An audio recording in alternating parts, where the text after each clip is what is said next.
Welcome to another episode of the Lightspeed Investing Podcast. I've got Kraig Swanson here. He's an incredible entrepreneur that has gone on the investment and finance journey, ultimately putting his time in at Fidelity to now being the founder of Swanson Capital Reserves, and just been an amazing journey. So glad to have a fellow fund manager like you, who is established and can share, some wisdom points to our audience on your journey. Yeah. Thanks, Philip. I really appreciate it. So kind of went from that corporate trajectory, not initially right out of college, but I actually went to school to be an attorney. So I pivoted quite a few Oh, times. So I'd say wow.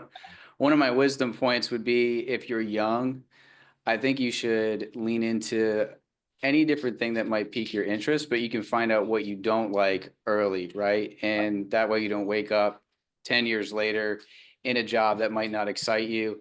And I would say more than likely, like at first, I was absolutely ecstatic to join Fidelity when I was 23. I'm Yeah. 35 now here on with you. So I'll probably, even to take a step back, I kind of went from huge clients at Fidelity, but really what got me into investing in general was just this quick story about my grandfather at a very early age and what the stock market had done from him. Um, he never made a lot of money. He was a superintendent of schools, never made any more than really like 50K. And since I was really young, it's all he would ever talk about. And it's primarily because he bought a particular stock, AOL, in the 1990s. It split 4 to 1, split 4 times. And so he became a millionaire because of that and then ended up retiring early. So that always made a big impression on me. So I've always loved investing. It's always been something I'm passionate about. Where I would land in my future career, and this is more in my early teens, that was never completely determined at that time. So if you're younger and you're trying to figure out what you want to do next, it's funny when I meet and interview people who ask for mentorship, sometimes they don't even know what fires them up and what really gets them excited to do their work. And when we hire people, we look for that. Certainly want to put people that are really excited to be doing what they're doing and have a passion for it, because they're just going to do better work at the end. I love it, man. And now I know that you mentioned you thought about being an attorney. So what happened there? Because obviously you saw, an example in your father and what the stocks could do. But like, what was that epiphany? Like, how long were you on that journey of becoming an attorney, first and foremost?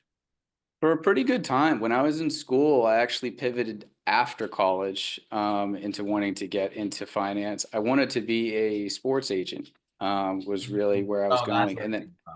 and then after that, because I had such a love for sports, I played soccer growing up since I was 3, played basketball pretty much all my life as well. So I was really leaned into that. I was an athlete first, very academically inclined, always did well. Thought I wanted to be an attorney. I went to a school that had 100% placement for attorneys. So I learned from death row appellate judges, people that had active cases, murder cases that we were learning from. So that was really interesting. But I didn't want to go to school for another 3 years after. Maybe it was just lost that desire to do more of the formal education and lean into the things that I really liked. And I got an opportunity when I was 23 for a job at Fidelity on the institutional side. I kind of stuck my foot in the door with someone who ran one of the departments for really the largest client list we have on the retirement side. So my clients going right in were multi-billion-dollar clients, and that's when I got my licenses. That really opened up a whole different world of investing for me. And that was actually, looking back, the very tip of the iceberg to what I now understand in the depth and breadth of finance today. Okay. Love it, man. And what would you say is your biggest source of inspiration outside of your father? You know? Like Um, anyone in particular within college, when you go, okay, like this makes sense to pivot into? I think what made a huge impression on me in the world of finance is a lot of the great investors too. So I've studied Ray Dalio, Jim Simons. Probably the biggest book that ever changed my life was probably an extremely unheard of book, but it was just about automated stock trading systems. And once I figured out their approach, like Jim Simons Mhm. and others who have built algorithms to trade, I saw this way to approach the markets in a different way. essentially having several uncorrelated income streams. Right. And I hadn't thought about it that way. It's not your traditional stocks and bonds route. I was really fascinated with it. And that's what kind of propelled me into, even while I was at Fidelity, managing some of these huge clients along these great MDs. I was always in the background learning about algorithmic trading, learning about different alternative investment strategies. That Fidelity wasn't, it had their toe in, but not to the extent that it's out there in the world today. So No, I love it, man. Actually, I'm glad that you mentioned that. Jim is a father of automated trading. I mean, RIP, he passed away last year, but his net worth is over 30 billion, and he amassed that not in his entire lifetime, but in 15, 16 years. As a matter of fact, I have the How to Invest book by David M. Rubenstein. His interview is in there with him. So I remember reading that specifically. The name of the yeah. book that you're thinking about, though, is called. Automated Stock Trading Systems by Lawrence Bendorf. It's actually a pretty, probably not super well-known book, and it really just pulled together how he created several non-correlated strategies. And it's extremely rudimentary, not to the extent to what Jim was probably doing at Renaissance Technologies. And I have read his book as well, The Man Who Solved the Market, too, which is a really, really good read. Oh yeah, yeah. No, I Yeah, have that one too. Yeah. yeah, And then I also have I think A Man for All Markets right here. That I'm looking at. But I actually need to read that. Go back and read. I mean, it gets highly technical, but I love it, man. I love it. So Fidelity, talk about your training. How long was that like? What did you pick yeah. up? You mentioned to me, in our partnership building conversations, you were able to acquire quite a vast amount of skill sets, right? Ranging from technical to business. You want to kind of touch on, Yeah. there, right? Yeah, yeah, absolutely, absolutely. So I joined Fidelity in 2013, which is when I got my licenses right out of the gate. So I got licensed Series 7, Oh, okay. 63.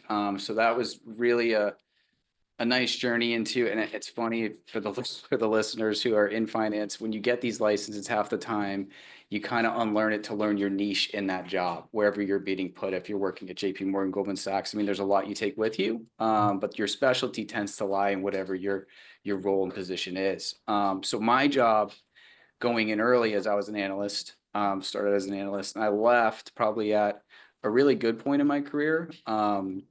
I had some of the, I don't know if I'm allowed to mention it because Fidelity is very particular about our clients, but I had the biggest client at the firm when I had left. Oh, If you have a cell phone, it's one of the two biggest carriers in the world. And that was $100 billion client, like really big client. So they kind of stuck me on what were the most challenging, complex retirement plans. And I helped service, market, present to fiduciary committees what their investment lineup would look like for a multi-billion-dollar retirement portfolio. And that's just the employee's assets, not even the company's assets, right? So huge company. And what I gleaned and learned from them was really, they were extremely process driven. Everything had a standard operating procedure. It helped me a ton when I got into starting my own multiple businesses that I now have, and really working with top managing directors. Like these men and women are extremely seasoned. You're working with people that are making really good money, and they own the entire relationship. From, if you're a Fidelity corporate client, they might be a 401k division, or you own every facet of these massive corporations. So you're on calls with 40 to 50 people at the same time.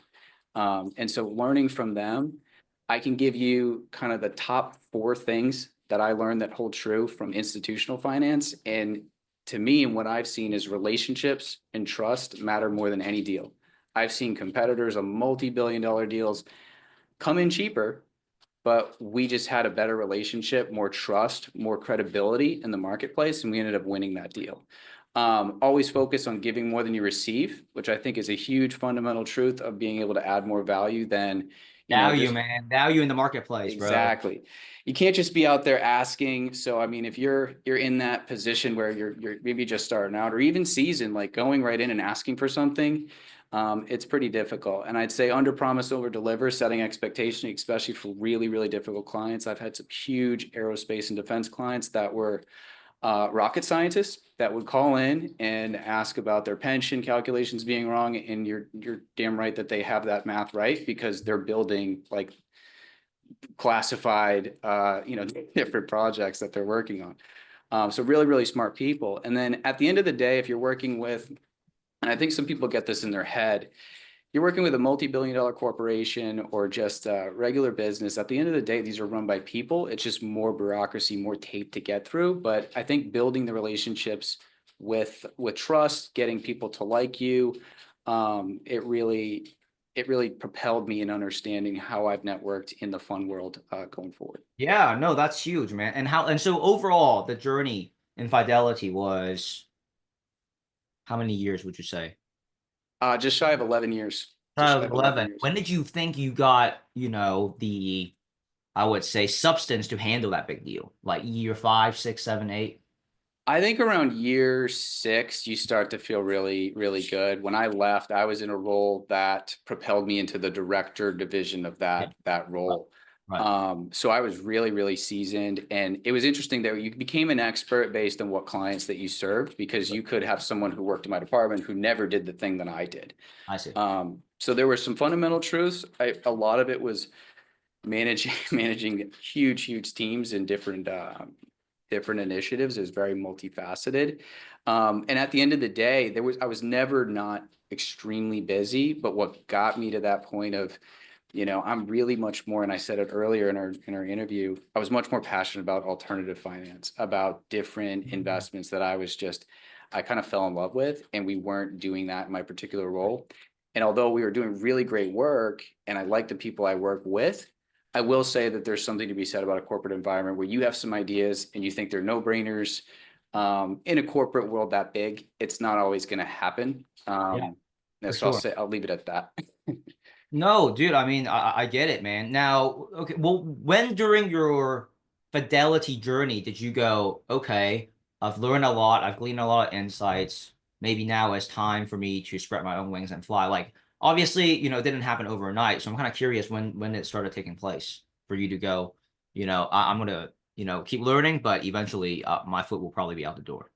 Yeah, yeah. So I'm sure that's something a lot of people struggle with. If you want to start your own thing and then you're like, okay, well, I got to make sure I have this paycheck. So I knew for like at least a year, maybe a little bit more, I was planning to start our fund. I was having conversations with attorneys, different fund managers, really kind of planning the fundamental things that I would need. And it kind of came to a point where I knew I had plenty of runway from capital that I had saved up. I knew that I had partners in place to take that next step. And really, I think at the end of the day, Tony Robbins says this, it's like, I knew once once I sent that resignation email, there was no going back. No, And no. they wanted to keep me. It wasn't even a thing of, they were definitely very sad to see me leave, and I left that in a very, very good spot. Like, I worked my butt off right to the very end because I was so many different things going on. And they offered me more money, and it was just one of those things. It was like, look, this isn't about the money. It's you only have one life to go after what you want and what really fires you up. So I took it, and it's really been one of the most amazing journeys. I think action is so much more than just talking. A lot of people talk, but you really need to I take know. action. I That's know, it. right? It's It's like that's my not main thing. complicated. I don't trust those and what they say. I trust those in what they do, and just show me, can you follow through? Are you a man of your word? That's incredibly important. And I think in terms of character building and character demonstration, so you've knew for at least an entire year and a half, but what were like your points of motivation? Like, you could have stayed at Fidelity for another 10 years and became top dog there. You know what I mean? So what was the mindset Yeah. like? And I guess like were there specific moments that influenced that decision that you can recall? Yes. Yes. Absolutely. There were probably two pivotal conversations, or Right. at least one program that I got into from a networking standpoint. And it's actually where I had met Brandon, who's COO of Lightspeed. So I joined the fund launch program, which was really helpful for education in any type of fund you're looking to start. That was helpful. But I'd say the one conversation that helped me tremendously was from another fund manager. He Okay. manages probably one of the largest crypto hedge funds. And not only was he, willing to connect through a mutual friend of mine, but gave me Mhm. the entire roadmap, attorneys, who you need Mhm. to partner with, what you need to consider for a raise. Everything in that conversation was very succinct. He was not a guy who, at the level he was at, was into small talk. It was an extremely Yeah, just cut and dry absolutely. business Yep. conversation. And Yep. so from that call, I knew exactly what I needed to do, how to do it. And then I hadn't left at that point, Hmm. but my attack business plan, everything was ready to go. And I Love it. just moved Well, forward so and you had executed. guidance, backing, and mentorship before you headed it. I mean, like you know what I mean? It wasn't like you were just Right. totally winging it. You had a compass, you had the GPS, you had the direction and essentially structure. And you're like, as long as I, maintain my effort within this structure, it should work out because you have that clarity. And I think that's the most Exactly. important thing about entrepreneurship. It's like, yeah, take that leap of faith. Yes, commit all the way. But do you have parachutes? Do you have secondary, tertiary, quaternary backup systems, right? In case things go awry, which sometimes they do. So Absolutely. coming from medicine, that's definitely how we like to operate because the whole philosophy there is prevention over treatment, right? If you do not smoke, probability of lung cancer decreases drastically. So that's amazing, man. I mean, and kudos to you for having that mutual friend that was able to connect you to someone who can show you that path. Yeah, yeah. And he honestly set me as a big pivotal influencer as well. So he runs an RIA, the mutual friend, and he's actually a sub-advisor on our fund. So I've known him as a personal friend for many, many years, and just someone I really respect and still bounce ideas off today from an investment standpoint. So that kind of dovetails into, I mean, network. I think that's one of my core things that I just never will stop pressing on, because I think it's one of the most I important know. I know. aspects of business too. So if you're getting into this new vertical in business, some of the things that help me is just joining associations like Palm Beach Hedge Fund Association. I'm based in Florida, different groups, right? Like-minded people. Surround yourself with people doing the same thing, and pick what works and what you like and adapt, and just keep going. Just never quit. Yes. Yes, absolutely love it. That's why I love studying success principles so much because when you study success principles, you can apply it to any industry, regardless of life, regardless of differentiation, because it's the fundamentals. It's literally, the basis at which people create success. So, thanks so much for having you on, Kraig. I'm looking forward to continuing our conversation where we can really dive into what exactly it is that you do now, right? As a founder of your own company. So for those that want to connect with you more, who want to, maybe learn from you, if you can provide some guidance to the audience listening, maybe they're thinking about starting their own fund. What's the best way, right, for them to get a hold of you? Yeah, yeah. So you can follow me on LinkedIn at Kraig Swanson. If you're interested in our alternative fixed income fund as well, you can check out our website at swansonreservecapital.com. Um, so yeah, I welcome any questions. I do get a lot of outreach, and I'm very active on LinkedIn. So you Yeah. won't be the only one in my inbox, and That, that excited that's to. why that's why as busy as you are now, in your established, I would say, phase of life. That's why I'm so eager to have you on because I can sense that you have the heart to pay it forward, and similar to how you got mentorship, right? Mentor those curious about the finance and investment space.